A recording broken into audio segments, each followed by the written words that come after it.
আসসালামু আলাইকুম এভরিওয়ান, কেমন আছো তোমরা? দিনাজপুরের বড় মাঠে হয়েছে একটা চায়ের দোকান যার নাম আলোর ছায়া চা ঘর। দেখতে সাধারণ হলেও এখানকার চার স্বাদ ও পরিবেশ একেবারেই আলাদা। এই দোকানের বিশেষ আকর্ষণ হলো কুষ্টিয়ার বিখ্যাত পোড়া রুটি, ঘি, চিনি এবং পাউরুটি। এই তিনটি উপকরণের নিখুঁত সংমিশ্রণে এটি তৈরি করা হয়।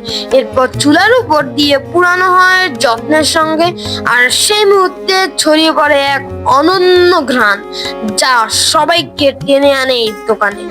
আরো একটি মজার দিক হলো এই দোকানের মালিক যখনই চুলার সামনে যান তিনি সবসময় সানগ্লাস পরে নেন, দিন হোক বা রাত হোক। এই অভ্যাসটা যেন তার নিজস্ব এক স্টাইল যা দোকানটিকে করে তুলেছে আরো আলাদা।